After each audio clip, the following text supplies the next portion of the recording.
আচ্ছা কেরম দেখতে হয়েছে বলুন তো? আমার মতো সুন্দর হয়েছে তো? রুটি দিয়ে, ভাত দিয়ে, মুড়ি দিয়ে সাপটাতে কিন্তু দারুণ লাগবে। শর্ত হচ্ছে একটাই, একটু যেন গরম গরম থাকে। এটা হচ্ছে চিকেনের স্পেয়ার পার্ট।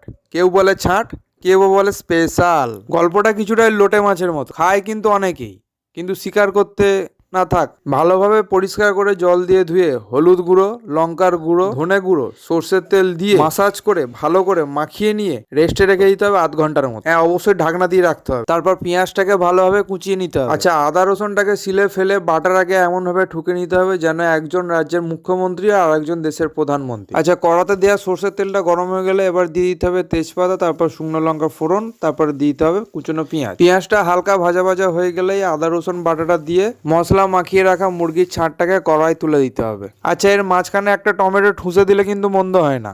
আচ্ছা, এবার মিডিয়াম আঁচে রেখে খুন্তি রেখে একবার এদিক থেকে ওদিক আর ওদিক থেকে এদিক ভালো করে নেড়ে নিতে হবে। ঠিক যেরকম রাস্তা দিয়ে ছেলেকে নিয়ে যাওয়ার সময় খেলনার দোকান দেখলে এপার থেকে ওপার আর ওপার থেকে এপার করি, ঠিক সেরকম। হ্যাঁ, মাঝখানে কিন্তু নুনটা দিতে ভুলে গেলে হবে না, স্বাদ মতো দেখে দিতে হবে। ঠিক যখন এরকম তেল ছাড়া শুরু করে দিয়েছে, হালকা করে একটু জল দিয়ে ফুটিয়ে নিতে হবে। জলটা ফুটে গেলে অপশনাল হিসেবে চিনি দেওয়া যেতেই পারে। আচ্ছা, গরম মশলা আর মুরগির মাংসের বন্ধুত্ব কিন্তু ভুলে গেলে চলবে না। আচ্ছা, সব শেষে বিড়ি পাতাটাকে সাইডে রেখে ধনে পাতাটাকে ছুঁড়ে মারতে হবে। আরে বাবা, আমার মুখে নয়, এই গ্রেভির মধ্যে। আচ্ছা, এইভাবে লেবু দিয়ে চেপে গরম গরম ভাতের সাথে মেখে আর রুটি দিয়ে যদি বলিউডের অনিল কাকাকেও খাওয়াতাম, সেও বলতো ঝাক্কাস। আর ভিডিওটাতে সঙ্গে সঙ্গে একটা লাইকও দিত, চ্যানেলটা সাবস্ক্রাইবও করতো, কিন্তু তোমরা তবুও করবে না সেটা।